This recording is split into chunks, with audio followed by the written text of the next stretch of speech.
Hello, good evening, everybody. Welcome to WrestleView Post Raw number 158, our first Post Raw in nearly a month. Yeah. But we're back. Here we are talking about a humongous episode of Monday Night Raw tonight, live from Madison Square Garden. I am Mike Tedesco. And I'm Victoria Tedesco. All right.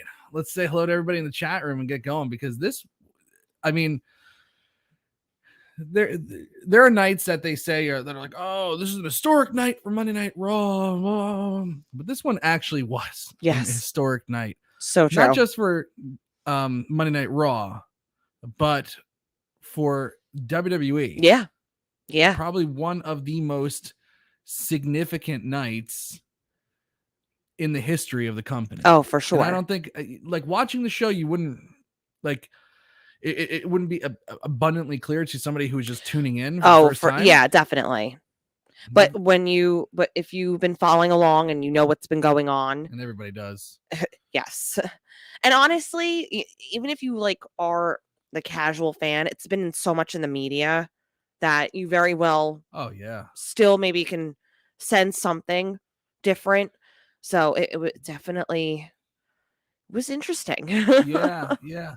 It was, everybody knows. Like right after SmackDown went off the air on Friday, it was like, the Fox 5 10 o'clock news came on for New York City, and it was like one of the lead stories was Vince McMahon retiring because of the sex scandal. Yeah. And the fallout continues, which we'll get to momentarily.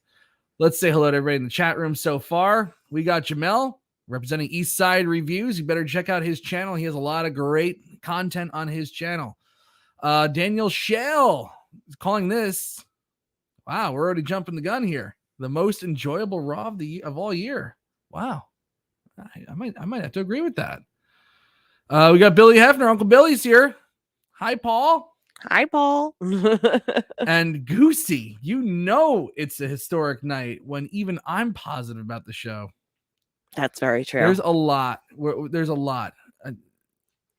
This is gonna be a good podcast.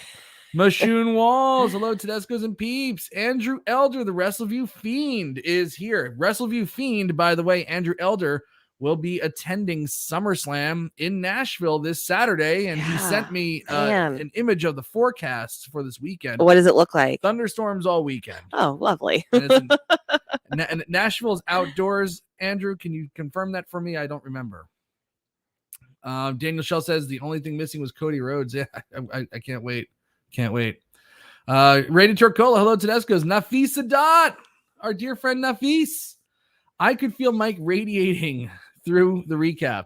You know what's funny? I actually felt the same. Like I actually felt like I was like pouring so much energy. It was different vibes tonight. For sure. I definitely had I was recapping it like I was. If you caught the show on Friday with me, Victoria, Jerome Weiland, Adam Martin, and Roy Nemmer. The first hour of the show was just talking about Vince. Yes. And then the second hour was just talking about, obviously. The second hour was just talking about whatever the hell we wanted. And I was talking about energy and recapping and, my feeling while recapping big shows. And I had that feeling tonight. It just felt like tonight was important and I needed to nail it. So I'm glad that you felt the vibe there. Trevor Mishke. I've been away for a while. Have I missed anything important? Nothing really. Nothing you. We've been away for a while too, Trevor. So. Yeah. Oh man, yes. Raw did have a different feeling. Billy Hefner says no roof at SummerSlam, and Andrew Elder says yes, it is outdoors. Yeesh. Corey Howell's going to be at a SummerSlam as well. Wow, excellent. Dom Tez. I could not tell my first time watching Raw in years. We'll talk about it, Dom. We'll talk about what exactly happened on this show tonight. Let's see. I think I got everybody for now. If anybody else comes in, just pop in and say hello to us. All right. Well, Ayush does feel different. Ayush, we say hello to you. Okay. Daniel Shell, we just came out of 2 Elton John concerts. I saw you with the heart glasses at the Elton John concert. Did you at least lip sync to Benny the Jets? I don't lip sync. I just sing. He just sings it. I just sing it. There's no lip syncing. and I record everything. We've been to 5 Elton John concerts this year. I have every one of them recorded, so I can go back and watch. True story. And sing it in the car ride on the way home. That's how I roll. Anyway, wow, this was a special show. Number one, for the first time, and I wrote it down in the recap. This is how you know I was getting serious. For the first time in 1,000 Monday Night Raw, there have been 1,520 episodes. Today was, I believe tonight was 1,521. Wow. Either that or it was 1,522. I can't remember. But I did put in my recap 1,520. Since the inception of Monday Night Raw in January of 1993. Wow. Live broadcast from the Manhattan Center with Vince McMahon on commentary. Yeah. With Rod Bartlett and Bobby the Brain Heenan was trying to get in. This is the first Raw where Vince McMahon was not in charge of any creative direction whatsoever. Now there have been Raws that have gone on where Vince wasn't there. Yeah. Particularly, I think it was 2005 or 2006 when he had the diverticulitis and he was out for a while. Right. So intermittent stuff, right? Intermittent stuff, but he his thumbprints and his fingerprints are all over everything always. This was the first Raw without Vince McMahon in a nearly 30-year history of Monday Night Raw. That's crazy. This was also the first Madison Square Garden show since 1970 something without Vince McMahon running it. Wow.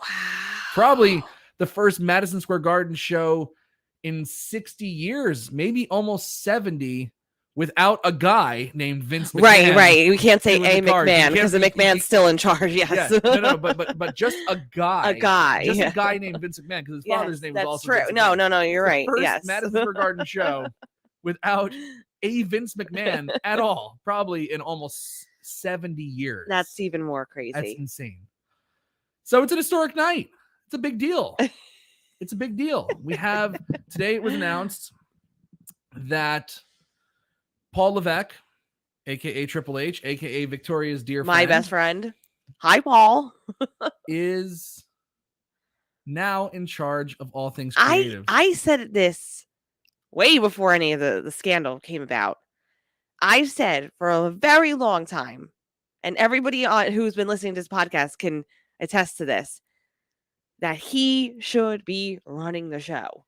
What he did, not current NXT, but what he did with NXT a few years ago, just proved it right there. Proved it. And for tonight, this was a smart move to have him be in charge of creative. Yeah, no, I mean, smart move. It's the way it should be.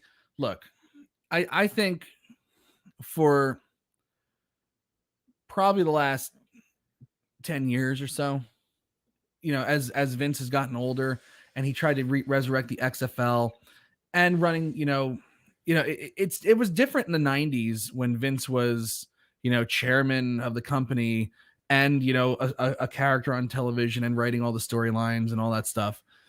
He was younger. He was in his 50s then. But WWE also wasn't what it is now, where it has a board to answer to, shareholders to answer to. Nothing like that. Nothing like that.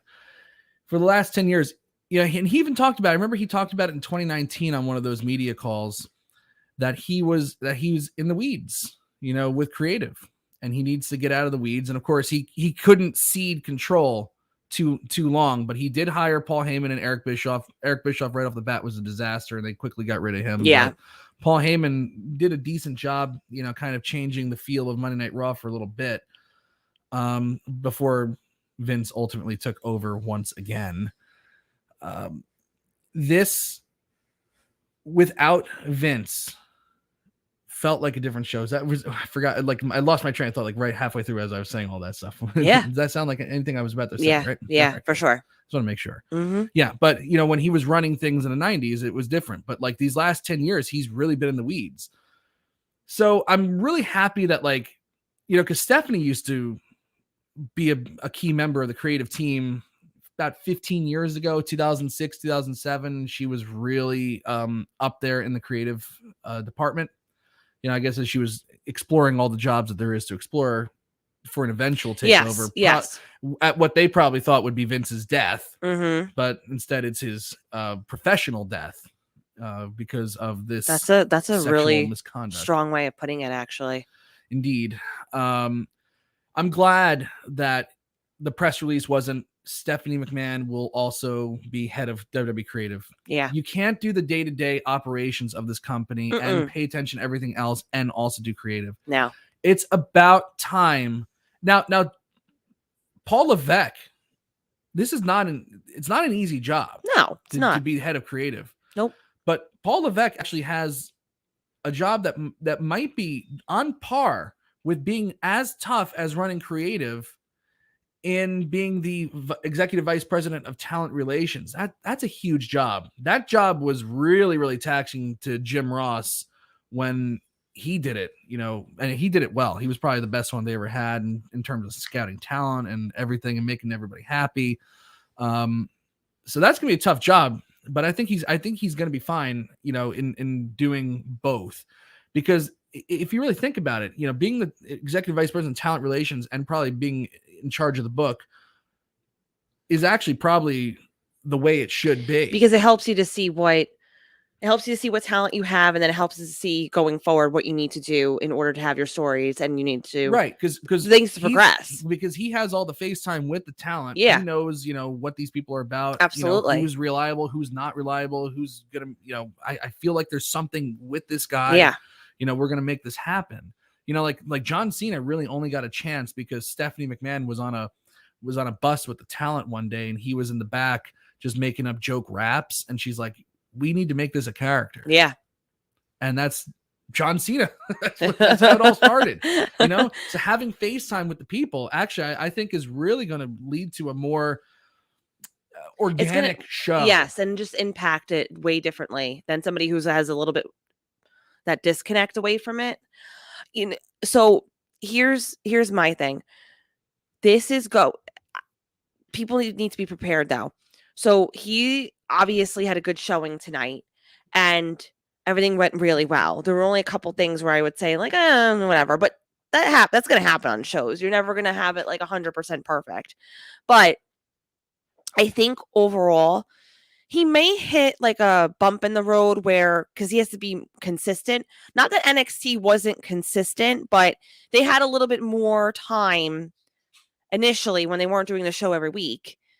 And they had a little bit more time, like about a month or so. He had a little bit more time to prepare. Now on like a weekly basis, it's going to be an adjustment, and he may hit some bumps along the way. It takes time to adjust to that longevity and to have that sustain that consistency.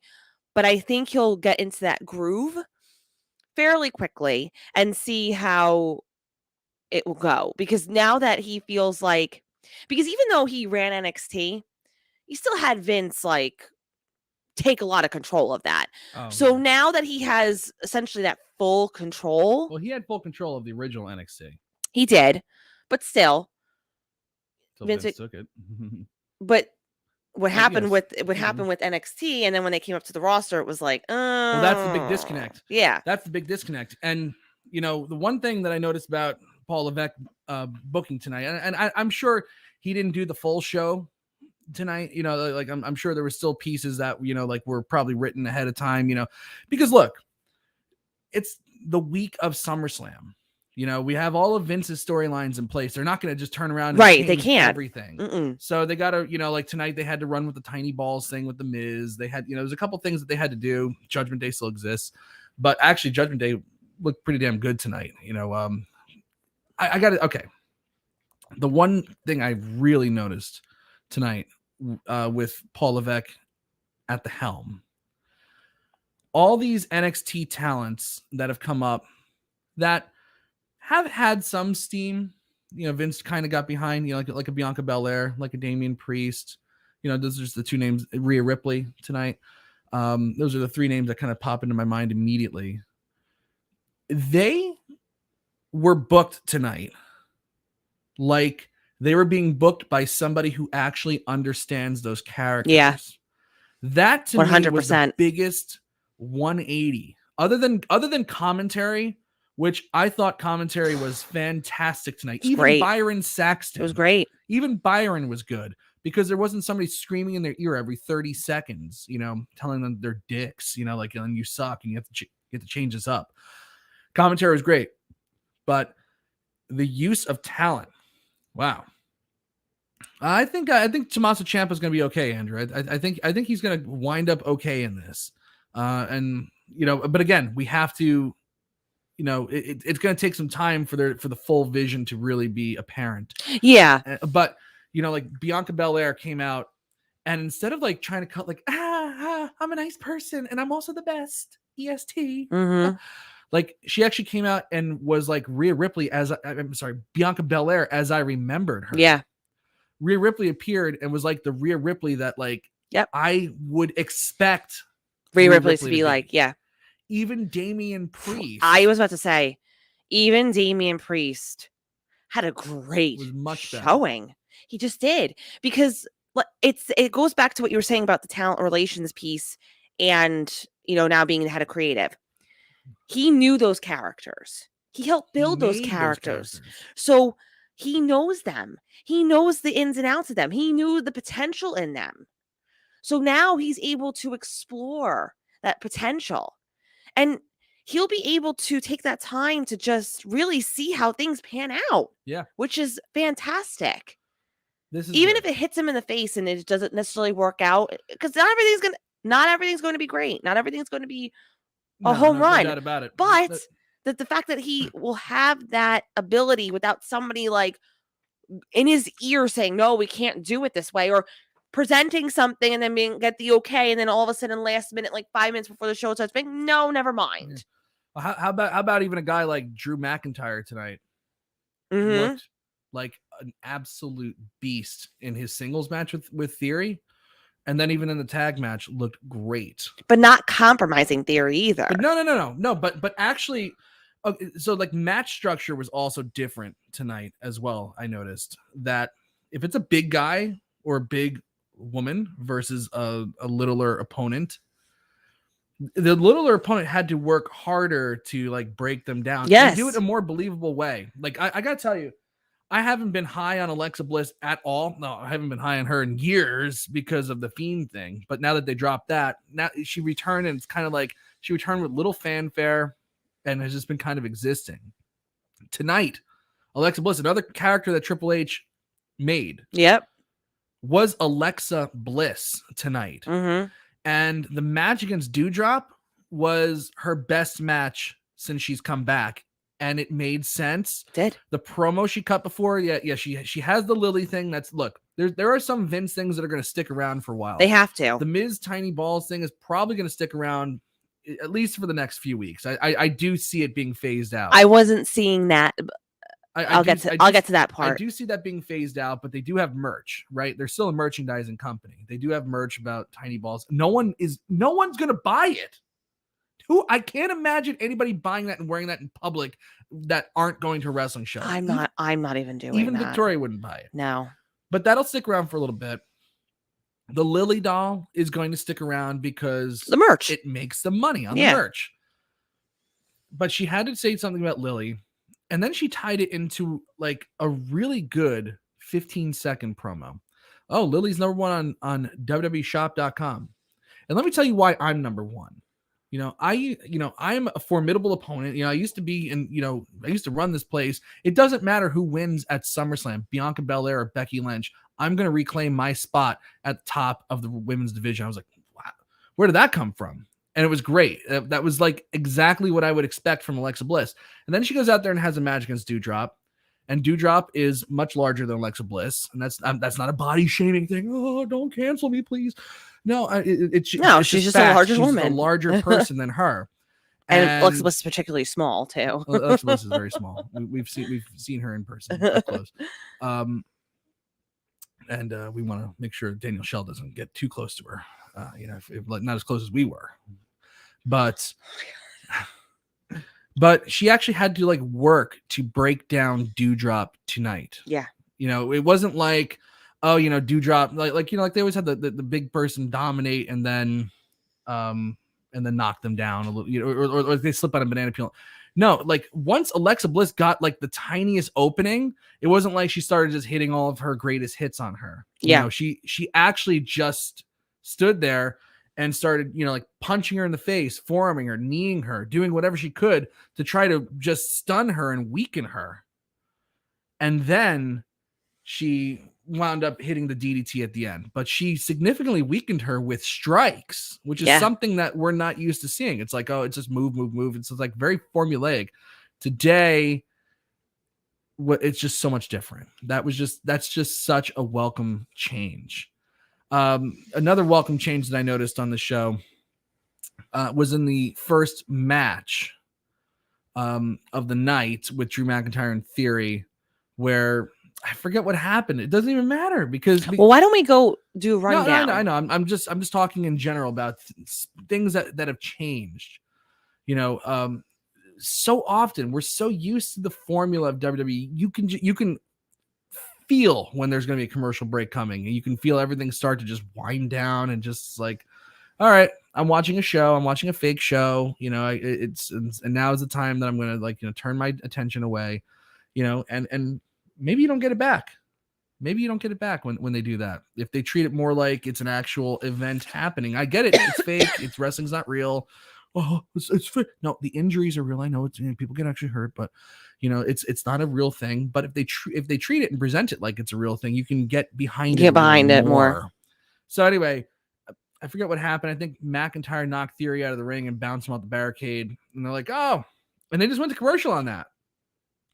No big spot because when the commercial break's coming, they hit a big spot. Somebody hits a plancha, the heel clothesline somebody on the floor, and then they're like, "Will this person be able to come back after this?" After this match from Zales, it's like, wow, they didn't do that in the first segment. Not at all. There were a couple times where they went to commercial on things that were like, okay, well, this is definitely like a thing, but it wasn't like, oh, move, and now we get a commercial. Wasn't so obvious. Yeah, it wasn't as obvious this time. Now, when's the big vision gonna come? Like when, like what is gonna happen? Like what can we expect in the future from Triple H and this creative team? I'm gonna ask you a couple questions. I'm gonna give you what I feel is going to be the date that things are going to start happening where you're going to see some real change. Because I think, again, we have all the Vince storylines in place right now. You're not going to just, they're not going to go through SummerSlam and then come to Monday Night Raw and say, and do that thing that WCW did where Eric Bischoff comes out and says, okay, all the belts are vacated. We're restarting all the storylines because it was crap before. And we're going to just redo this thing. They're not going to do that. It's going to be gradual. And I think where we'll start to see a significant shift in presentation and a significant shift in the Vince storylines to the new storylines. October, would they do those season premieres, even though there's no season finale? It's just like, when they do their season premieres, I think we're going to see some real change. I think that's where we'll start to see it. Survivor Series, hopefully they do something with that show rather than just like, oh, it's Raw versus SmackDown now. It's every year and everybody can just ignore it and it just is a stupid pay-per-view and we just move on from it like it never happened. Maybe that's the one where we start to see something. Now, there's a lot of problems that this creative team now needs to tackle under the leadership of Paul Levesque, namely the title situation, the main event scene. That's going to need some serious attention. Under Vince, you heard me on the WrestleMania podcast. I was not positive for the future of this company from a storyline perspective. It almost just felt like it was heading towards a series finale rather than like a season finale. Yeah. Because who else is there for Roman Reigns to beat? The main event scene is going to need to be addressed. And how do you do that? You build new stars. Now, Victoria, I'm going to ask you, and I want your thoughts on this. Do you see them getting rid of scripted promos? Because in my mind, and I just want to preface this before I let you answer. In my mind, the scripted promo is death. Your thoughts? I think that because we still have to finish off things with Vince, they'll continue with certain scripted promos until those stories kind of dissipate. And then I think what they're going to do is they're going to kind of gauge who may need, like, not fully scripted, but who may need some bullet points, who they trust to just go on their own promo without anything scripted. And then there may be the occasional individual, if they really are struggling to speak on the mic, but they want to see how they present themselves to the audience and the crowd, might get the scripted promo. So I think it's going to go by a case-by-case basis. I don't think you're going to get, like, your top stars who normally won't have anything that they trust them. That's fine. But I think they're going to have a lot more trust in people where they will have free reign to kind of say what they please during a promo. But I still think it might be like, okay, this person's struggling, so maybe let's just give them bullet points. And then there might be some individuals we have to give them a fully scripted promo. But for the most part, I think they're going to let the people let their wings fly, and I think they're going to give people the opportunity to do what they need to do creatively. Okay. All right. Yeah, I'm of a similar mindset. I do actually think, I mean, like, you know, somebody said it, I can't remember who, and please, you know, state your name in the chat, you know, but somebody did say this before, and I thought the same exact thing. If this Rey Mysterio 20-year celebration happened last week, Rey's promo would have been scripted. Yeah. Whereas tonight he goes out there and he stumbled on his words like once or twice, but he cut a hell of a fiery promo, an emotional promo about, you know, being a kid in Tijuana, never dreaming of being in a WWE ring, and all the people that helped him, and mentioned Eddie Guerrero and got so emotional. That it was Nafis. Okay, all right. I thought it was Nafis. Yes, my dear friend Nafis. He's a brilliant guy. So I should have just automatically knew it was Nafis. Yeah, that would have been scripted. I mean, hell, at the Hall of Fame ceremony for the last couple years, they've had WWE writers script the Hall of Fame speeches. That's just wrong. Isn't that weird? That's just wrong. Isn't that weird? I don't think it was an issue that they put certain time limits, but they should never have scripted Hall of Fame speeches. No, by any means. No, absolutely not. And one writer actually got fired because they, like, I forget who it was, thanked Vince McMahon in the speech because he wrote the speech. So he got fired because Vince didn't like being thanked in speeches or some kind of weird ass thing. God, he's such a weird person. Who knows? The only person whose speech wasn't scripted was The Undertaker. That's like the first one. Well, you know what? You can't take.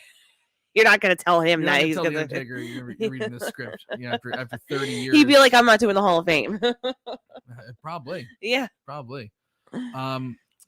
So it's just impossible to really know and connect with a character if somebody else is writing the words for them.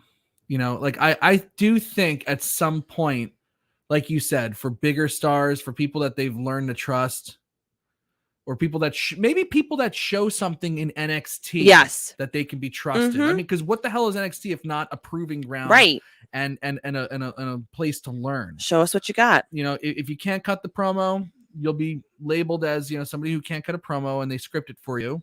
If you can cut a promo, like a guy like Theory, for example, can cut a promo, I would give him bullet points and see what happens. Yeah. You know, Roman Reigns, Paul Heyman, all those people, bullet points. You know, a guy like Damian Priest might need to be scripted, but less comic book cartoon character, yeah, and more like in reality. Mm-hmm. So I actually think that'll be something that'll be a big change. That'll be a big change, which is going to be great. That and honest to God, I have never, you know, I thought that Vince would only leave if he dies, you know. Everybody did. And so, you know, we've been kind of over the weekend, we've talked about how do you reconcile the legacy of Vince McMahon for what it is now. I talk about that for a transition, huh?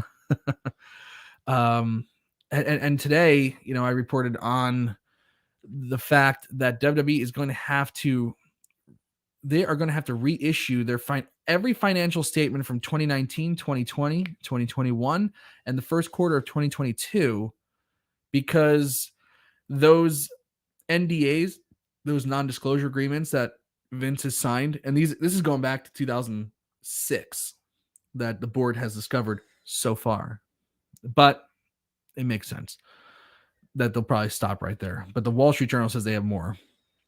We'll see. But going back to 2006, Vince was not using his own money, like he said in the statement through Jerry McDevitt. He was using company money.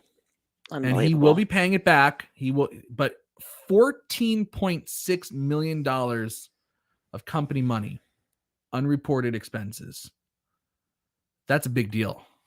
Wall Street Journal has reported that the feds are now investigating that. It's not over for Vince. This is not a good thing. Goosey's saying he will likely end up in prison.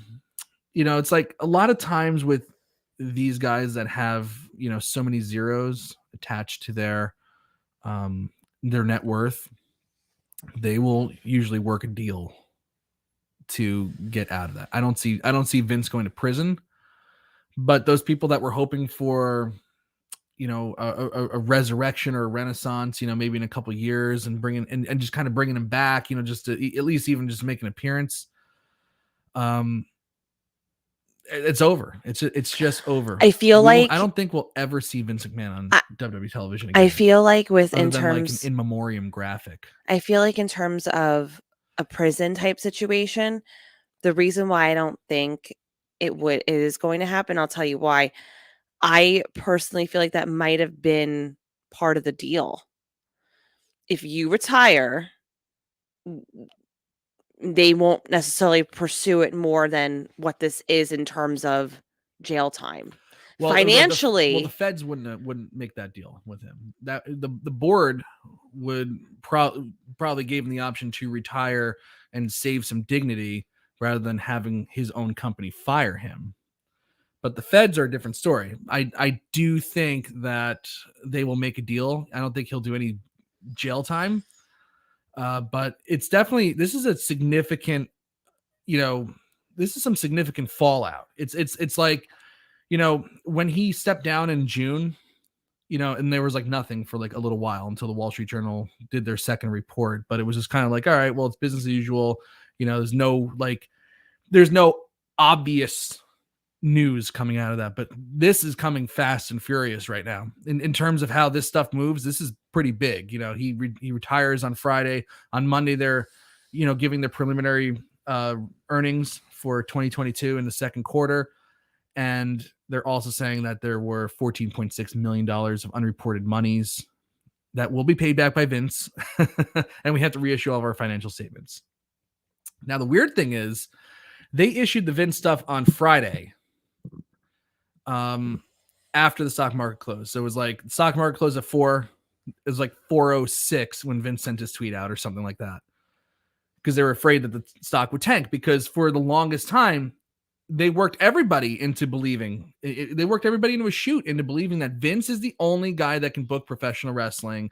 He's the only one who understands how this thing works, and without him, this company will fold and the stock will crash and everybody will be unemployed. And the exact, even with the $14.6 million announcement, the exact opposite has happened. They actually gained $5 in value. They went from $65 a share to $70 today. Because it's different circumstances. A lot of people are believing that the company is imminently going to sell. I don't think it's going to happen. I don't see that happening right now, at least not in the short-term future. Mm-mm.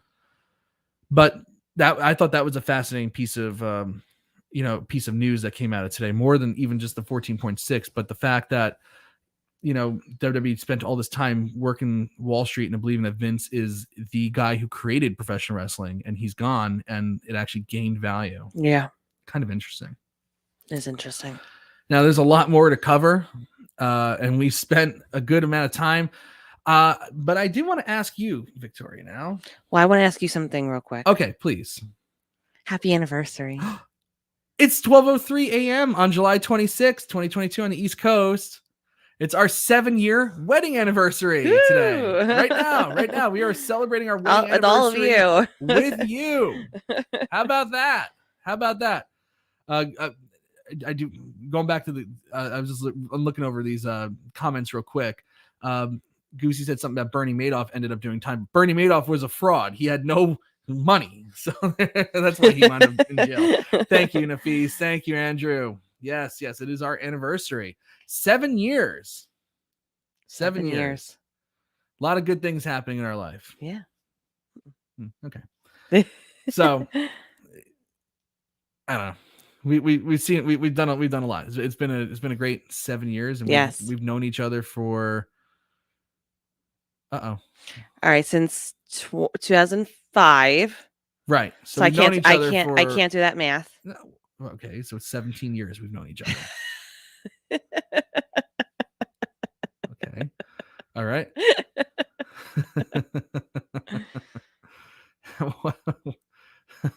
Thanks, Goosey. Thank you very much. Yeah. So 17 years we dated. We dated. Started dating in 2011, engaged in 2014, married in 2015, and now 7 years later we're still together. We still like each other. That's pretty good. So we did it, and Billy Hefner was at the wedding. So Billy was there from day one. It was a good time. It was a good time. Very, very good time. Then now together forever, Daniel. That's pretty good. That's good. I like that. I like it. Okay. So I want to ask you a question now. Okay. Now that we and I want to actually ask this question to the chat room as well. What of all the things under the Vince McMahon regime that you'd like to see change, what is one thing that you want to see changed under Stephanie McMahon, Nick Khan, and Paul Levesque? Wow. Yes. That's a very big question. And I asked that to the people in the chat room too. What is one? We talked about scripted promos. You can't say that. Yeah, so what's another change that you want to see made in the WWE? What would make it better for you? What? Yeah. Oh my God. When Chad Gable was coming out and shooshing everybody, I was laughing my ass off today. That was so great. Yes, Jamel, just one. We'll be here all night. We'll never even get to the Raw review here. Yeah, no, really. Let me see here. So I'll go over. Yes. No, go ahead. I'm gonna go over. Let me think about it. This is the one. If I had to pick, this is the one. 2-hour Raw. I want that, but that's not happening. But I want to see it. Let's see. Andrew Elder, the damn name changes. I would like to see. Yeah, that. Everything's like, oh, this is just theory now. Yeah, Trevor, Gunther equals Walter. Jerome, solid thought. That's here. A good More one, Jerome. Action and less yapping. Mm-hmm. Daniel Shell, Alexa Bliss in a bra and panties match by herself, I'm sure. Just twirling around and like her. Jamel, that's a big one right here. And this rumor has it this could be happening at some point. Now, Kevin, I mentioned on the Friday show that Kevin Dunn and Stephanie McMahon do not get along all that great. I did notice on production that there were significantly less camera cuts. There's like 400,000 in about a minute and a half of action. So that's over. I have mine. What's yours? Okay. We always talk about how there's a formula to the matches. Let's have variety in our matches and different ways that we go about things. Yes. So the WWE style, the dreaded WWE style that great workers have come to this company and they have had to go back to training because now they have to learn the WWE style. I don't like that. No, I don't like that. I like variety. I like if you're part of the Hispanic culture, you're part of the Mexican culture, you're part of the Japanese culture, you're part of other wrestling. Bring it. I want to see it. And I want to see it showcased. And I don't think you should have to adapt that drastically to your style if you're coming in and bringing something new. And then even with the matches itself, not this like tit for tat, like formula created matches. Like, let's have time limits on some stuff. Let's bring back like just certain things that just worked. Right. Okay. That's some really, really good stuff right there. Yeah. We've talked in the past about, that WWE formula to matches. Make sure you go back to Mashoons. I will. I definitely will. Yeah. Because I saw that. I'm gonna mention everybody's. Yeah. Because this is all great stuff. I've talked forever about, and we both have about, all these people from all around get hired by this company, and then they all come and work the exact same style. Everybody does the same moves, the same everything. It's like the same high spots. There's no variety. And part of what made, the territory is great in the early stages of, wrestling on cable television, all the way to the WWE, WWF in the 1980s and WWF in the 1990s and WCW in the 1990s, was hiring people from all around the world and doing a styles clash. And now I'm not talking about the AJ Styles clash. I'm talking about, clash of styles, where like a Rey Mysterio works with, like a Kevin Nash. That's a styles clash. But they have to figure out how to work with each other. And Rey Mysterio works with people, that are from his area, and they do a different kind of match than you would expect to see in a Marcus Buff Bagwell match versus, Alex Shelley or whatever it is, like stuff like that, like Rey Mysterio, Akira Tozawa, for example, like he's had to work in WWE style. Please, I want to see, people with different move sets and different sizes. See what you got. Yes. That's all. I want to see what you got. Absolutely. Yes. And you should be proud. You shouldn't have to wrestlers to fit their style sets. I like it. Give me a reason to care about people. Why am I supposed to care about Riddle, Rollins, etc.? Yes. More character development. That's huge. That is huge. Like, give these people a reason for being. And that, Goosey, I'm going to tie back into what we were talking about with scripted promos. Yeah. Because if you allow people to speak for themselves and have a hand in developing their characters, they're going to believe in those characters, and they're going to just instinctively start doing things that would fit that character on television. Mm-hmm. Things that they understand, that they had a hand in. So you'll start to care about people when they start to understand and have a hand and really care about their character as well. Yep. Because Riddle right now is just acting goofy as hell. This one, near and dear to my heart, kill the 24/7 championship. I didn't see it tonight. Did you? That'd be so good. Maybe. It's time to go. That's time to go. Bye. Yes, Jerome's on board with that. Let's see. Dominic Mysterio heel turn SummerSlam. We'll see. Don't book for Mark fans. They don't do that. That's a Tony Khan thing, I guess, right? Name drop at AEW. Okay, all right. I'm gonna start reading details now. More diversity in storylines. Goddamn tired of Roman Reigns versus Brock Lesnar 854. 100%. That goes back to, how is Paul Levesque going to figure out this main event scene? Right now, the title picture is in shambles. Absolute shambles. Who can beat Roman Reigns? Who can beat Brock Lesnar? They need to start figuring out how to build people up to doing that. I don't know how you do that. That might have to be like a hard stop reset. Yeah. Like I don't know any other way, but I'm excited to see how they do it though. Goosey, put more credibility behind the mid-card titles, please. Yes, especially when your top 2 world titles are on one person. That one person's not coming around all the time. The Intercontinental title and the United States, they've done a good job with the United States Championship on Bobby Lashley, but the Intercontinental title, is kind of, I don't know. I gotta be honest with you. I used to be like Gunther or Walter is doing a good job with it, but like they still don't, they're not like, you gotta watch it portions of the show. Sometimes I forget, and this could just be my brain, but sometimes I forget like who's champion. I'm like with the mid card. I'm like, oh, yeah. Right. Not Bobby Lashley, but I'm surprised you didn't say this one. You said I can only name one for now. That's right. Nafis and I are locked Jamel in. wants the end of gimmick pay-per-views. That I would like. You know, like instead of like just booking a Hell in a Cell match because it's Hell in a Cell, like how about just like we start and this, again, like kind of everybody's kind of talking about the same thing here. Everything interconnects. Everything interconnects. All the sins of Vince, are the things that we want all kind of interconnect, in kind of eliminating these sins. And the one big sin is that, there's no character development and there's no promos, like no real promos.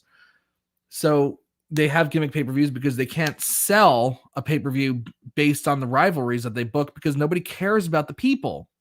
If we can start with character development and letting people cut promos, we could eventually, I mean, it's not like we'll never see a Hell in a Cell match again, but we'll actually start to build organic rivalries that build to a Hell in a Cell, make you want to see it. Not just because it's, Hell in a Cell time, but actually because this is a Hell in a Cell worthy match. Machine Walls, it's down a little bit more. I'm getting to it. Revert people back to the original name, Quentin, with the big one. Bigger women's roster and a better women's mid card. How about just having a women's mid card period? There's the upper card and then there's the losers. That actually would have been my second one that I mentioned, because for the longest time I've said that they were late to the game with the women in general. And we saw how successful it was with that, women's pay-per-view, that it had so much potential, and then you just dropped the ball again. Like, it's just like the women were an afterthought, and I don't like that. Not just because I'm a woman, but I think there are a lot of talented women on the roster in the upcoming with NXT, and they've let so many potential people just go with their talent, and it's sad. Like, they could have really made it so strong right now, right? And it's just not. It's not. There are certain individuals that are extremely strong and who are amazing, but I don't think they were really given the opportunity or the chance to really spread their wings and do what they can do. Absolutely. Daniel Shell wants to bring back the King of the Ring. I like that one as well. A lot of people want to see those see the 24/7 title just die. Okay. Do you need to be off screen? Are you all right there? Yeah, I know. I just need to charge this. Sorry. Okay, no problem. All right. Now I have to get back to that one. Yes, Machine Walls. Less high risk moves. We're not saying, like I've said in the past, we're not prudes here. I love a big plancha and all that stuff as much as the next guy, and I do understand that the stylistically, wrestling has changed, but like you look at what happened to Big E, and that right there is the argument. You look at what almost happened to Cesaro a few years ago. Mm-hmm. It's like you can do these moves 100 times, 99%, 99 times they go perfectly, no problems. But it's that one time that could change somebody's life. Big E was almost paralyzed. On a throwaway slam on the floor from an inexperienced guy who's not ready for the big time. Yep. It's time to, again, that goes back to the sin of people not developing their own characters, not having a hand in their promos, and becoming too reliant on, if we can't make you care about them, then we'll just have them do spectacular things. And that's not how you get people over. No. Because if that's the case, if that's how you got over, Ricochet would be the undisputed WWE Universal Champion right now. Yeah.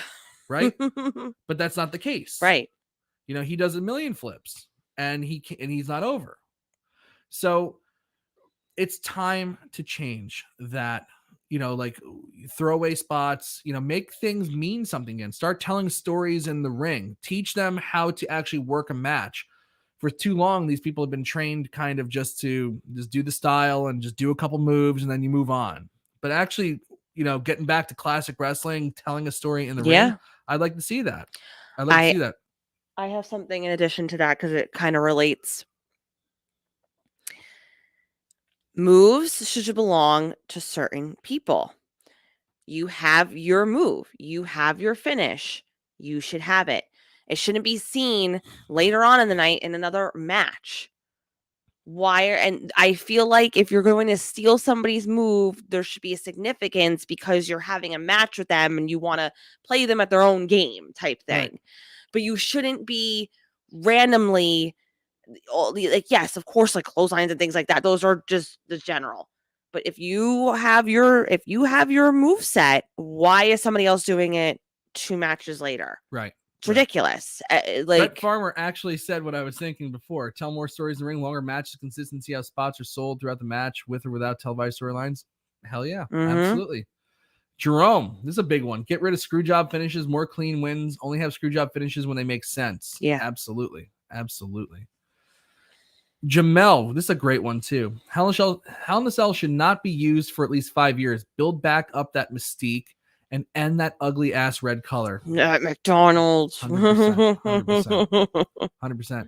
Somebody said rehire Jim Johnston. Quentin said that. I like Get that. Jim Ross back. I like that. Yeah. Oh, no, I don't think so. Yes. These are great ideas. And you know what? I would say right now, they're not all going to happen, or at least they might not all happen in the short term. They can't. But isn't it just great to dream on things again and just imagine, like the potential of this company and actually think that potential could actually be realized? It's like a renaissance. It's like a wrestling renaissance. It is. But actually because like so often we'll come on here and talk about they should have done this, they should have done that. Like, I don't understand why they're doing this, blah, blah, blah. This, it's okay. Like, you can actually dream on it and actually kind of believe it might actually happen. Yeah. This is it's again, a great time to be a fan of this product. It's not unreachable anymore. Oh, this is a good one too. Brett Farmer, stop trying to fake out smart fans. Yeah, absolutely. They try to swerve everybody all the time, and then they swerve themselves into storylines that don't make a lick of sense. Mm-hmm. So that would be great. That would be great. Dana Shaw wants MJF. He really wants MJF. Actually, I gotta tell you. Now, we were talking about this before, Victoria and I, actually during Raw. Yeah, we were. Why don't you go and say it? I've been talking too much. I haven't been talking too much. Well, anyway, go on and say it. Say what we were talking about. We were saying now at this point, now that obviously everything going on, who do you think may potentially want to come back and work for the WWE again now that Vince is no longer there? Do we think that there may be people in AEW who either are reluctant in signing at this point, not just AEW, but anywhere who may want to come back now? Like, who do you think is going to take this opportunity now and come to the WWE company? So we like to hear from you on what we think. I do think MJF is a very strong possibility now. I do. Yeah. Because he's gone on a lot of mainstream. I know he's very good about convincing you and tricking people into thinking like what he's saying. He plays his character in real life, that's great. That's great that sometimes he doesn't leave that. But I know a goal from his is to be in the WWE. So I think now that too, think about this. With Cody Rhodes being in the company, that opened kind of this can of worms. Right. But now that you have somebody like him, and then now Vince is gone, that just like is a whole craziness going in. So who do you think is going to want to work for the company? Wow. Jamel's thinking Andrade. That's a strong possibility. That's a strong possibility. He's not doing great in AEW right now, and he's injured. He will be working Ric Flair's last match, but he is injured right now. But he has one opportunity to team with his father-in-law, so he's going to do it. Mm-hmm. Like there's a lot of people that I like to see get another chance. That they're doing stuff in AEW. Some are doing stuff and some aren't. I could see Sasha Banks, Naomi coming back.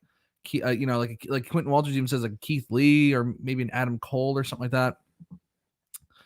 Even Randy Turcola, like a Braun Strowman. Like I always thought that was like in the last 5 years or so, maybe even longer. God, it's been that long. That Braun Strowman really caught fire, and they didn't pull the trigger on him. I'd like to see what would happen if they actually ever did.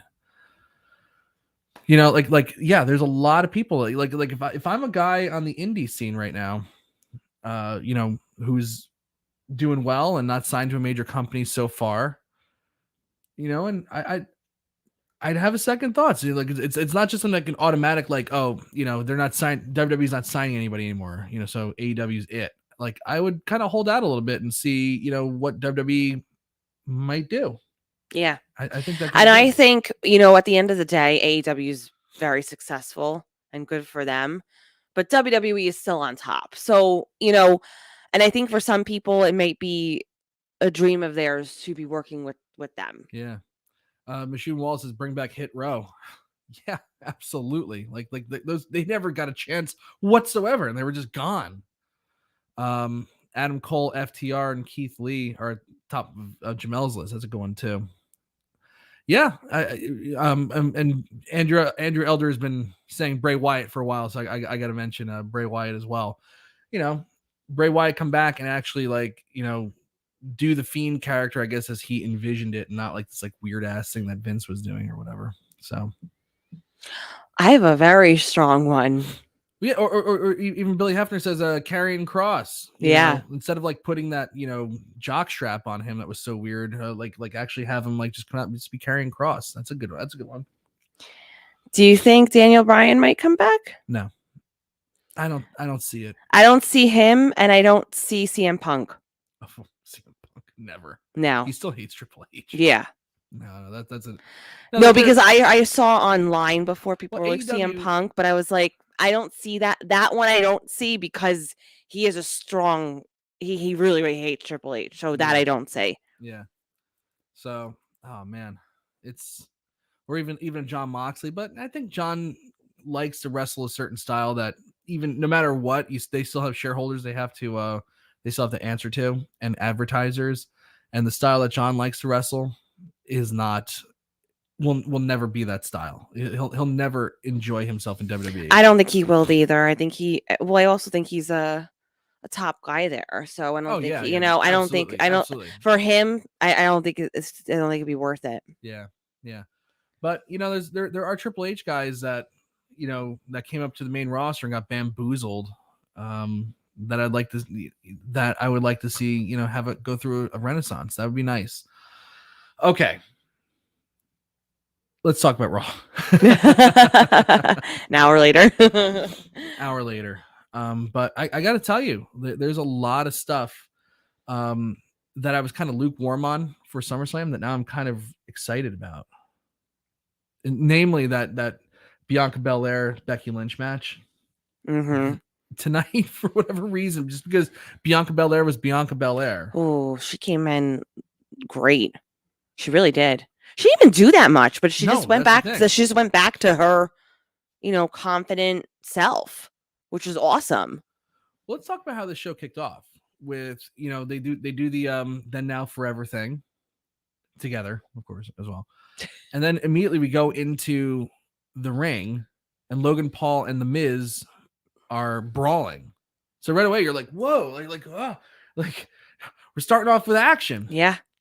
They should have stopped it there, but we'll get into that later. Yeah, I know. Yeah, they really should have. That should have been the only time we saw those two. Yeah, that was a surprise.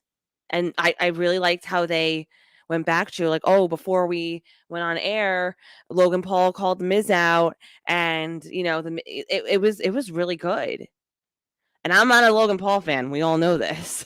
But it was refreshing to see Not even just like, oh, we're starting the show with the match. A brawl was taking place. Yeah. Which was very cool. Yeah, it was really, really good. They cleared up the ring pretty quick, so it was just like, okay, that happened, and now on to the next thing. Here comes Roman Reigns and the Bloodline doing their 45-minute entrance. But even that wasn't as bad tonight. But they Paul Heyman did most of the talking for this, and he was phenomenal. He really was. Now, I'm sure they okayed, backstage, to kind of say, because they're going to do this thing with Theory, where he comes out, and the big line from Roman Reigns is going to be, look, your daddy ain't here anymore, meaning Vince McMahon, because that's who he was paired up with in the storyline. But Paul Heyman actually jumped the gun a little bit, because for whatever reason, the microphone just like cut out, like it legitimately cut out, and they had to get a new one. And Paul Heyman said, the sound guy must be from New Jersey. And then he goes, I want your name written on a piece of paper, because you're going to be the next one out of here. So it's like Vince and then this guy, kind of amazing. And then he just cut this great promo about, just really putting, look, Paul Heyman is doing Hall of Fame work just for this one match, trying to get you to care about Roman Reigns and Brock Lesnar one last time. Can I just say something real quick about just going back to that like shade that was being thrown? The reason why that's so significant is because it's actually very McMahon style if you think about it. No matter what this is Stephanie's father, right? Mm-hmm. But overall, they got the okay to do, to say what they had to say that. But whatever it is to make money and to get people talking, they're going to do it. You know what I mean? Do you get what I'm saying? Mm-hmm. Absolutely. Like they're always going to use what they have to get people talking. So just keep that in. And of course, you have to kind of address that elephant in the room. You do. Storyline wise, he was tied to McMahon for the entire year. But that's just, I just thought that was interesting. No, it definitely was. And Theory came out, and I kind of was, Theory really caught my eye when we were at Madison Square Garden for that live event in March, where they did that big angle with Brock Lesnar and Roman Reigns. And he came out and cut a promo in the main event of the thing, and I was like, man, he has so much confidence. And then he really caught my eye again with John Cena, where he showed a ton of confidence and getting in his face and potentially building to what could now be a WrestleMania match with with Theory versus John Cena. And I would like Austin Theory to be Austin Theory again, by the way, for God's sake. No more of it, like Matt Riddle. Why can't he be Matt Riddle? Why is it just be Riddle? Like, give these people their names back. I think somebody already said that. But yeah, and then there's Jamel. Give Theory his Austin back. Yeah. Just give it to him. I know, right? It's like so absurd that like people would lose their names or whatever. But he was really, really good in this. Like, he showed a lot of so the way that this was booked was kind of interesting. You would think that the Bloodline would just annihilate him and take him out, but instead, Theory's been kind of booked kind of cowardly. And Jey Uso, as they're leaving the ring, they got a Daddy's Boy chant started, "Who's your daddy?" thing and the whole thing. Roman Reigns warned him, he'll be his daddy if he keeps messing with him. He runs the Garden now. And as they're leaving, Jey Uso hits Theory, and instead of just like taking it or just like getting beat down or being a coward and running away, like Theory actually, stood up against Jey Uso and hit him with the briefcase a few times, and Jey Uso had to be held back. Mm-hmm. So I was like, well, good. Like that's a different way to book the guy. And then Drew McIntyre's out there.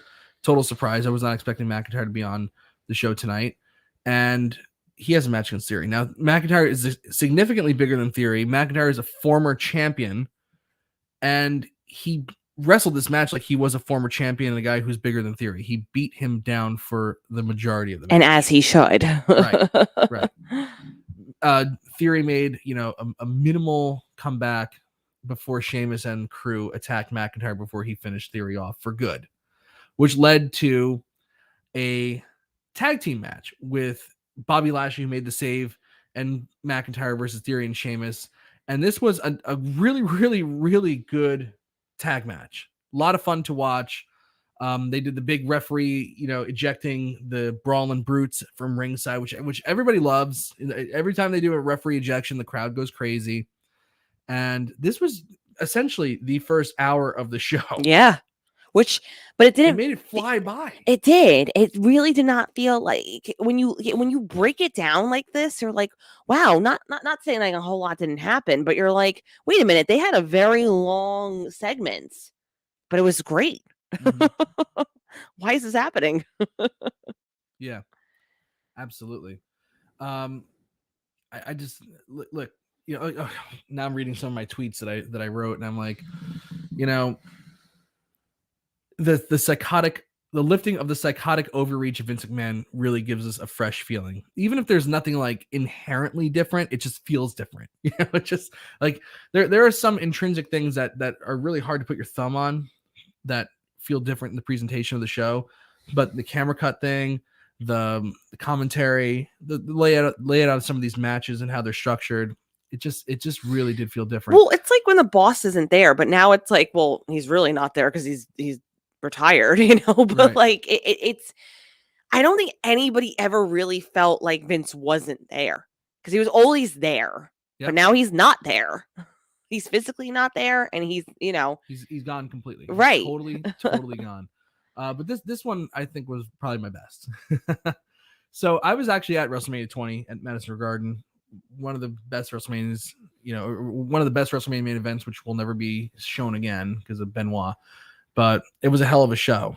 And the tagline for that show was "Where it all begins again."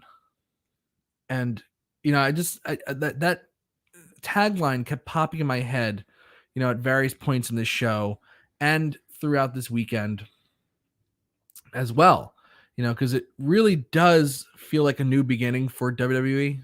And it just so happens that it was at Madison Square Garden. I was like, man, tonight really was where it all begins again. And Madison Square Garden for the longest time was considered the home of WWE, like their home base. Like it was a big deal when New Japan and Ring of Honor had that super show at Madison Square Garden, because nobody books wrestling at a Madison Square Garden except for WWE and the McMahons. Yeah. So this is their home. And it really felt like, what better place to have like this restart? Like it's kind of just like one of those like serendipitous things that happened, that Vince retired, and the very first show where he's truly not going to be there is Madison Square Garden. It's kind of easy. It's kind of just incredible that happened. So this was a hell of a first hour. It really, really went by fast. The Usos do eventually super kick Theory at the end of it, but the finish was smart. I wasn't a big fan of the disqualification with Drew McIntyre, but it does make sense to set up the match for Friday, and it did lead to the tag match. But even like the finish of the tag match, like Lashley puts Theory in the Hurt Lock. Now Lashley is facing Theory on Saturday at SummerSlam, so having Theory tap out to him immediately isn't great for the building the match. But the commentators were really good in explaining why. Theory gets put in the Hurt Lock, immediately taps out because he doesn't want to get hurt for Saturday, right? So he immediately taps out. That made a lot of sense. And then he got super kicked by the Usos, and Roman Reigns told him to make the right decision. After this, I thought for sure that Edge was going to come back tonight with that mysterious promo, by the way. But alas, no Edge tonight. They had the Rey Mysterio 20-year celebration. We already kind of talked about this already. I think a lot of people were expecting Dominic to turn on him, but I thought it was great that they gave Rey his moment. They had an awesome video package with Metallica, with a Metallica. I can't remember which one it was. I think it was Sad But True. In the background. I mean, so they paid for the rights for the song, and really put together this beautiful package with all these Hall of Famers and WWE top stars talking about how great Rey Mysterio is. And then they have him come out and cut this, he essentially just talks from the heart about his career. I thought this was just tonight was the best presentation of Rey Mysterio that they've had in years. Since he came back in 2018. This is probably the best that they've built, that they have presented him since the night he came back. I talked about this during the show, but I feel like the ageism is also going to change significantly with Vince being gone, because they were treating Rey Mysterio like he was this crippled old man who can't move and, you know, is just washed up, which is far, far, far from the case. So he's going to be 48 years old this year. With a mask on, you can't tell how old the guy is. Not at all. And he moves like he's 20 years younger. Not at all. And he really, they did a nice thing tonight, like you said. You know, if Dominic did turn on him, I wouldn't have been mad. Like, it wouldn't have been like, you know, whatever. But it was just nice, that he had his moment, you know, and he still got attacked at the end. And it was, but it connected to what happened with the Judgment Day attack. It wasn't like he got like embarrassed in the ring. No, like, you know, having to limp off to the and back. The way it transpired, they gave the fans everything that you could possibly want live in front of the crowd. Rey Mysterio was Rey Mysterio. Yeah, even the tag match, you know, with the Mysterios versus the Judgment Day, Rey Mysterio looked like Rey Mysterio. It was presented like it. And Dominic even showed a little something there too. He really did. I was actually very pleasantly surprised with him. But the way it transpired, the whole thing, he had his moment. He had a celebration. They had the video package. They had the match. He had the match. His family was there. Right. His daughter gave him the gifts. Like, it was great. And then after that, after he has this beautiful moment, right? Then you see Rhea Ripley come in, who this goes into now another component that was great. She didn't come in like talking wherever. She just standing there. And then, you know, Rey Mysterio's daughter like approaches her. Like, the way it all came about was natural, and it tied everything together. Yeah, it really did.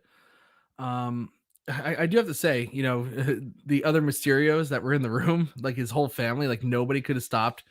I did have to chuckle at Rhea Ripley dragging Dominic away, and like for whatever reason, Rey had like a hard time catching up to that. It was like so weird. But they presented Rhea Ripley like she was a monster in that. And that was really great. That's how I've always seen her. But the best part was Damian Priest powerbombed Rey Mysterio through that like table backstage, and the whole family comes running up like, oh my god. And then there's like this one family member who, like, earlier in the segment, like he was like, this guy was like just so fired up. He's like, like cheering for Rey, like when he was in the ring. Backstage, he had a glass of champagne, and you know, here's his family member gets powerbombed through a table, and he's just standing there still. He never put the champagne down. like what happened to Rey was not important enough to put his champaine down. I like to say, so funny. Well, I like to say there's some people in my family and your family who would still be holding their champagne. There's some people in my family that if I got attacked, wouldn't even get up from their seat. So I have to say that was actually a very realistic component. Yeah, no. It was like, because everybody has crappy family members, so it's like, why don't the Mysterios? Kind of amazing. So it's kind of, that was fun. Everything was done right. It made Finn Balor and Damian Priest look good for the first time in forever, and Rhea Ripley looked really good. Jamel, he's the cousin that doesn't really like. Yeah. We had this great brawl with Bianca Belair and Becky Lynch. Bianca Belair comes out to cut a promo, and Becky Lynch immediately cuts her off. And Bianca Belair runs through, you know, cuts Becky Lynch off, and then runs through all of her stuff. You know, I'm the strongest, roughest, toughest, quickest. And then Becky Lynch goes to talk, and she says, "Oh, I'm also the greatest and the best and the quickest." So, and then they had a brawl. But man, that was like Bianca Belair, like how she was. Yeah, vintage. And not like this, like, you know, girl. No, she wasn't like this peppy, like cheerleader, like coming out there and was like, "Yeah, hi, I'm great." She had some swag to her. No, she had some attitude. I knew from the moment her entrance started.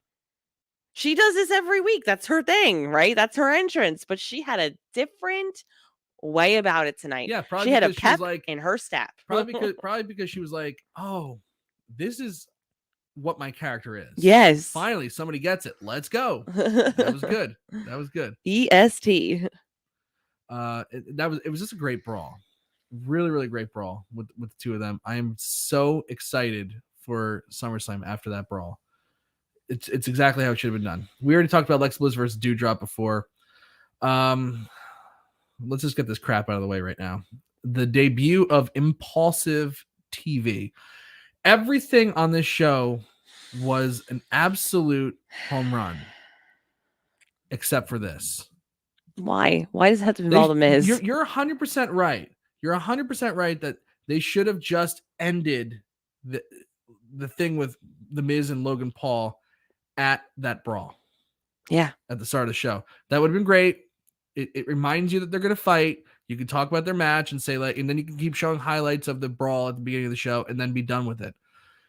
This felt like Vince wrote it. It felt like this is all Vince's ideas.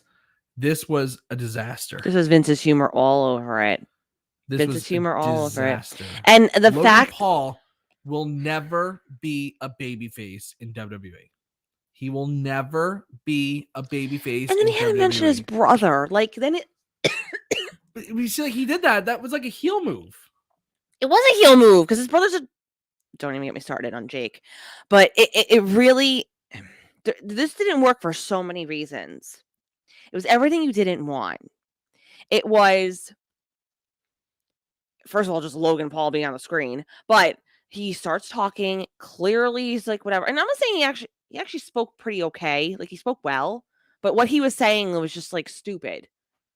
Bringing his brother into it. Everybody hates Jake Paul. Like, nobody wants to see him fight. I don't think there's a Paul brother that I like. I don't like either one of them. They're evil human beings, the two of them. You're right, Andrew. His brother is a psycho, and he's also a rapist. So, whatever. It's true. He is. But anyways, this and then Maryse comes out, which I have to say, I was very shocked by Maryse coming out, and she really didn't do that great. Like, she really didn't speak that well, and she normally the material's horrible. But even with the material, she usually could get, like, I'm like, oh, I know Maryse did okay, but I particularly wasn't like a fan of hers tonight. Miz came out, and yeah, he had good conviction and everything, but like this whole like ball thing, they're just really trying to make it work too because they have the merch for it. So now it's like now we have all these t-shirts, we have all this merchandise, and like what are we supposed to do? Which was just get rid of this. And I really think, and this I genuinely believe this, I don't even think Triple H touched this one. He's just like, you know what? I think he had to do the brawl. Well, with Logan Paul, like you have to deal with, you know, his staff, you know, that they agreed to certain terms, right? You know, when he signed his contract, and one was that he would be, you know, booked like a good guy. Yeah. So but this Logan Paul thing. Maybe it'll bring some extra eyes to the product. I doubt it, but it's going to be. It's just not going to work out the way they think it is for this company. It was a mistake to me. You know, and it's gonna sound like, Mike, you don't understand business. No, I do. And this is this feels like when they announced that they had signed him to a, what did they say, like a multi-year deal? It felt like a very big mistake. This is a mistake. Yeah. People don't like this guy.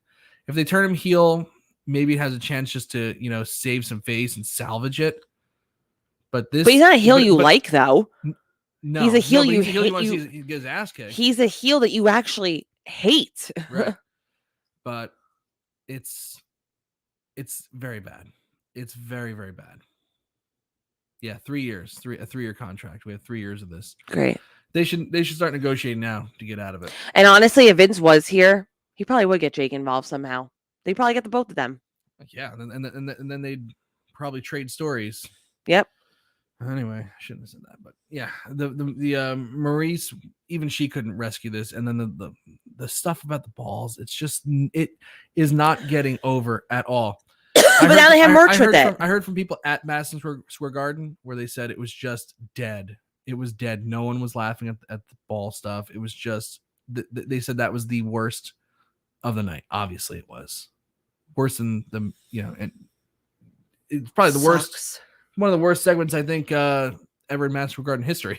That's how bad. All right, that's how bad it was. It was a horrible segment. I've seen some worse, but whatever. And not at Madison Square Garden.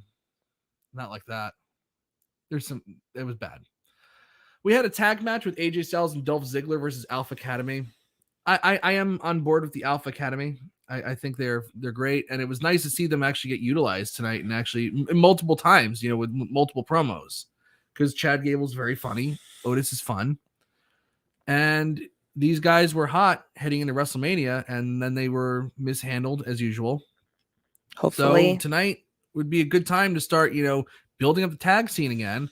Alpha Academy is a great tag team. They're awesome. We have the Street Profits and the Usos, but how many times can we see them fight? You need more tags. AJ Styles and Dolph Ziggler make a great tag. Once Dolph Ziggler finishes up with Theory, I think AJ Styles and Ziggler could be a really great team for the Profits or the Usos to face in the fall. I definitely agree with that. It's time to really. I'd like to see them start using AJ Styles, utilizing him a lot better. But hey, whatever. We'll see what happens.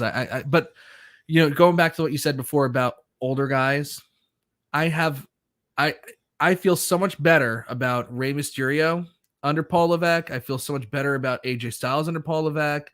All those guys that were kind of being phased out or, brought back. I have a feeling that their careers are in much better shape. That's a great question about what happened to Robert Roode. I am not 100% sure about what happened to Mr. Roode, but the Dirty Dogs was... I don't know. Jamel, I miss Bad Bunny too. Yeah, Bad Bunny's actually really good. I wish they signed him. I know. I take him. Yeah, Billy, I think it was worse than Mae Young at the Rumble. I think Logan Paul was worse. It was just a disaster. You know what? I retract what I said. Just because even Logan Paul being there, definitely the worst thing for MSJ. It's bad. Main event, Bloodline versus the Street Profits. That's Roman Reigns and the Usos versus Montez Ford, Angelo Dawkins, and Riddle. Great main event. I don't think the finish was ever in doubt, just because Roman Reigns never loses. Even in a tag match, they can't have him lose. But still a great match. But this was a great match. Still a great match. They wrestled this match like it was a big deal. Like more than just like, okay, well, we got to get through it because, it's the main event of Raw. It's 3 hours. No one's probably watching the third hour. No, they were wrestling it like you're in the main event of Monday Night Raw at Madison Square Garden. Let's go out there and have a kick-ass match. Yeah, you have the champion in there with Roman Reigns. They wrestled. They hit hard. The action was fast and furious. Montez Ford probably broke his nose in this match. He was a bloody mess going into the commercial. Everything about it was just great.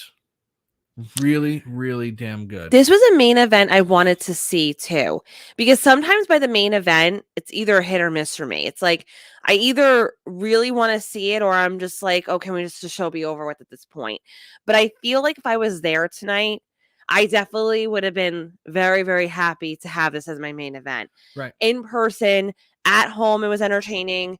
It just kind of made sense too. Like you're not giving anything really away, but you're connecting these like these feuds going. Yeah. Like and another thing too. You mentioned, just like we got to get through. It's the main event. Like for a while, these main events really don't mean anything because they're like, oh, no one's watching anymore, so we're just gonna give up. But also like somebody will make their entrance at 10:30, and then there will be like a couple video packages and the match won't start until 10:48. Right. Like it's 18 minutes since the first person made their entrance and then they get the match. And they're rushing it. They started making their entrance at 10:30. I think the match started at like 10:35 or 10:36 or whatever it was. Which is enough time. They had a legitimate near 20-minute match. It built to be something interesting. It wasn't just like, we got to run through this. We have like, hurry up. We're going to make the entrances. And then we're going to do a little action, go to commercial, and then come right back. And that was the end of it.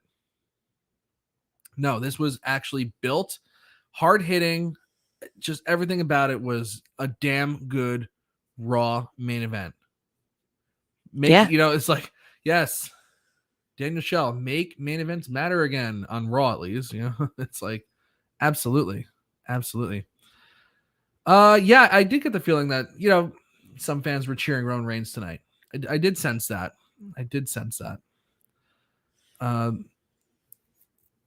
Dawkins' a little understated version, but really good. Oh, you're talking to Andrew Elder. Something about who said that Dawkins was the Marty of the team? Stupid Graves. No one ever said it. Yeah, well, I think what right now what the commentators are trying to do is just tease like a little dissension with the Street Profits, but I don't think they should break up at any point. Corey Graves also just sucks, so there's that. He was definitely better, more tolerable tonight, but on his best day, he's a mediocre. No comment. Commentator. No comment. But I gotta say, it was a fun show to watch. It was an easy breezy 3 hours, except for the Miz thing with Logan Paul, which was atrocious and an embarrassment. They should have just left it at the Brawl. But this was a great episode of Raw.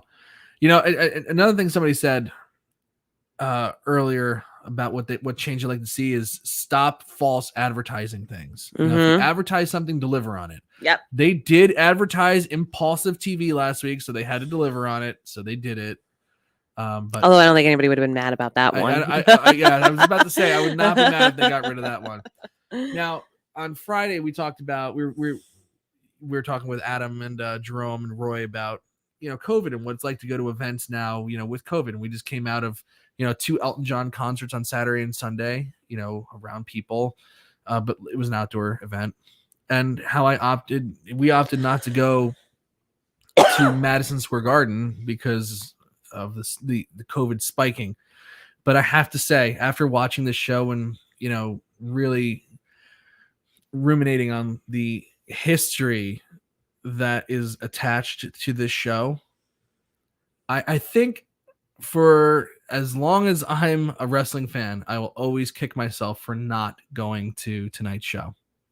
Even with Impulsive TV on it, I will kick myself for not having been there for probably one of the most horrible segments in Madison Square Garden history. So let's ask chat first. What do you think of the show? Do you give it a thumbs up or a thumbs down? I'm going to go to Twitter because actually Twitter is really, it's very in your face about. Yeah, I was going to go on. Say what you're going to say. I thought you were going to say something. No, I was waiting for you to start. Okay. Sorry. I know what you mean. I know what you mean. Like looking at it, but you know what though? It's not, it's really, I'm going to try to say this. It wasn't our fault. We didn't know like Vince McMahon was going to retire and this whole thing was going to come about. You know what I mean? Like, yeah. I mean, granted, we still could have gotten we easily could have gotten tickets for tonight or whatever, but I know what you mean. It's they definitely were a part of something. Like that crowd was definitely part of something that can't take that away from them. Right. That something was right. It's not like Hulk Hogan pinning the Iron Sheik in 1984 at Madison Square Garden. It's nothing intrinsic that you're going to experience. Like that was like a major moment in wrestling history or WWF wrestling history at least. Or the first stunner on Vince McMahon in 1997, like where that's a big shift. It's nothing like that. But if you understand the business and and you're a fan, tonight was one of the biggest shows that or most historically important shows that WWE has ever put on. Well, you know what, we learned our lessons. So yeah. 91%. Wow. Thumbs up. Now, how often do you ever see that for Monday Night Raw? Even on a show where I think I'm like, oh, the percentage is gonna be pretty high, and it's not. Like, right. This is incredible. Absolutely. Great one. All right, let's see what everybody's saying here. All right. Yes, Quentin Walters doing our job for us. Please like, share, subscribe to this podcast, hit the notification bell so you can be up to date on any new videos and live podcasts like this one. And thank you. Quentin's a great promoter. He's our hype guy. Big thumbs up from Quentin Walters, way up from Uncle Billy. Thumbs pending. I want to see what happens when new storylines start developing. Well, we're not giving a thumbs up for the next couple months here. We're just giving for tonight's show. For tonight's show, you got to give an answer here. Come on now. Thumbs up. This show, thumbs up. 42nd birthday on Friday, and then my birthday present of SummerSlam on Saturday, and I'm looking more forward to it, even with a possible rain delay. That's Andrew Elder. It's his birthday on Friday. Andrew, it's your birthday. It's your birthday. Andrew, you don't look like you're going to be 42, by the way. Good. Happy birthday. Just saying, happy early birthday to you. Happy birthday, you wanker. That's what Elton John said to his bass player. That's what he did. Because it was his birthday too. Thumbs up to a good Raw. Machine Walls gives thumbs up. Jamel, Eastside Reviews, thumbs up. Consider me sports entertained for the evening and excited for SummerSlam. I love that. Daniel Shell, thumbs way up. Logan Paul's WWE's version of Pockets in AEW. It's Orange Cassidy. Loved everything about tonight. I just wish Cody Rhodes was a part of it. I know. It's a shame he's injured. Also, Miz needs to see a doctor pronto.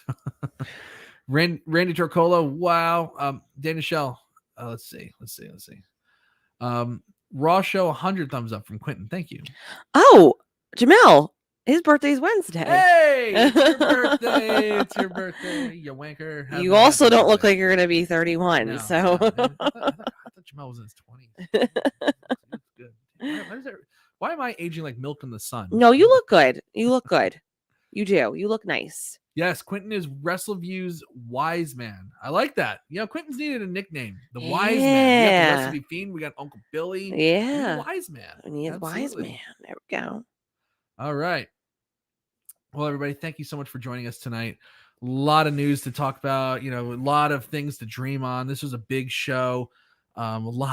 We covered a lot of material tonight, but thank you everybody so much for being just so active in the chat. Thanks for always following us and supporting us. I don't think we're going to be on next week because we're going to be, as soon as we're done with everything with SummerSlam weekend, we're going to just hop away and go on vacation. But coming up, we have a lot of stuff going on. We got Friday Night SmackDown recap. We'll have SummerSlam on Saturday. I'm going to be recapping Ric Flair's last match on Sunday. It's gonna be a great week for wrestling. It really is, yeah. Who knows? There might be some other news that comes out this week. Absolutely. So stay tuned. I know. There's been a lot of news teased, so just be on the lookout for major news regarding WrestleView and wrestling in general. So please. All right, everybody. I'm Mike Tedesco. Please don't die, Rick. You guys can't do this to me. I'm Victoria Tedesco. All right. Oh, Andrew Elder says he might see us on the post show. Yes, I'll send you the notification if you can hop on, even just call in. Oh yes, we'll get you on there and have some fun with Mr. Elder. All right. Until then, Mike, Victoria, have a great night, everybody. Hi, everyone. Have a great week.